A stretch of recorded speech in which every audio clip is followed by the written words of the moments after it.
For more perspective on the travel sector, our own Phillip spoke with Michael Taylor. He is the Managing Director for Travel, Hospitality, and Retail, as well as the Power Practice Lead at J.D. Power. The two look back at the state of travel in 2022, and Phil asked him about the year's biggest challenges. Well, let's start first with the airlines. What happened was, their volumes went down during COVID to 10% of their normal volume. So they were looking to cut costs, and one of those costs they have is personnel costs. So they offered early retirement to a lot of pilots, which of course has led to the problem we have today, which is lack of pilots when demand is ramped back up. And that's really driving a lot of the airline trends now is high load factors, the percentage of seats that are filled for every particular aircraft that's flying, and then the availability of routes. And then, of course, the demand being high and the supply being low, that leads to inflation. And of course, the price of fuel has gone up as well.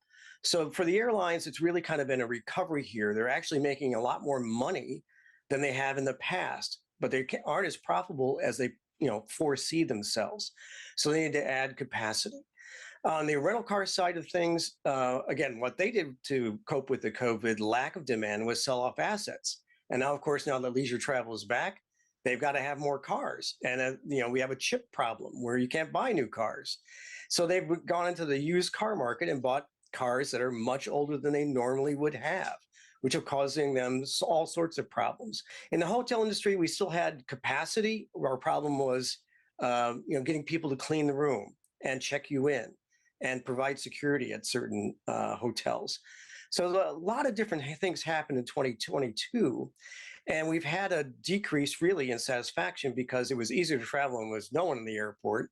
And now that there are crowds in the airport, people are a little less happy. So that's kind of a summary of 2022. Talk about 2023, because Sure. One thing that's sort of recently happened is the Chinese economy is beginning to open back up as restrictions begin to decline. And there's a lot of talk that this could be a very big wild card for 2023. If Asia were to open back up again, we could see the same bump we got when Europe opened up earlier this year. And it may be too early to speculate, but what do you think could happen in 2023 as a best case scenario? Well, in the best case scenario, we'll have a kind of recovery in business travel out of Asia, which is kind of the swing factor there. Granted, there is a lot of demand for tourist travel out of Asia, but a lot of the really high value traveling is done on business from Asia to Western Europe and also the United States, North America. So I think that will be a swing factor there. And it's really going to be driven by business, which will be a little bit different trend than what we're expecting here. Our forecast that we do with U.S. Travel Association for business travel has been relatively flat. For one, the first part of it was people were like, we're still kind of under some COVID restrictions and our corporate policy doesn't want us to travel as much. And that kind of wore away into it costs a lot now. And we're thinking about the bottom line. And so we'll have less business travel, which is exactly the opposite of what we plan to see coming out of Asia, which is business travel will be driving the demand rather than leisure travel. Yeah, well, I assure you to the friends I speak to in China and Hong Kong and throughout all of Asia that they want to travel, and they were all waiting for these restrictions to sort of come down. But you've got hundreds of millions of people, and my concern is that there isn't going to be the same problem we had. There's not enough planes, there's not enough pilots, there's not enough of all this stuff. How long do you think it would take for them to get back where they are now to where they were pre-pandemic? Well, this is the sad part of the story. It's not an easy fix for the airline industry to get back to its capacity because they are looking for pilots that have enough experience to fly the aircraft that they want to travel, want to use in their routes. And that will take quite a bit longer. The FAA rules were changed about a decade or so ago to the minimum number of hours. They quintupled the minimum number of hours it takes to be a co-pilot. Co-pilot becomes a pilot. And for the past 10 years, we've been kind of running a deficit for the number of co-pilots who will become pilots.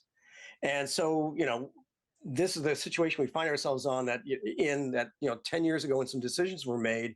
Well, now we're seeing the effect of it. And so it's going to be quite slow. You can't hire someone off the street to fly a 737. and you wouldn't want to fly on that aircraft, by the way. So, it is going to take some time. There was a little bit of a bottleneck for retraining pilots and training pilots. That bottleneck's kind of loosened up a little bit now. It really is getting the bodies and qualified bodies to fly the aircraft.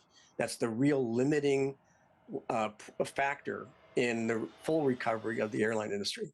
So if we are planning a trip for our family to go to, let's say, Asia or vice versa, what are some like 2 or 3 things you'd recommend families do to make sure they have a good experience? Because the airports are full and everyone's kind of grumpy from the traveling, but there are ways to sort of improve your experience, right?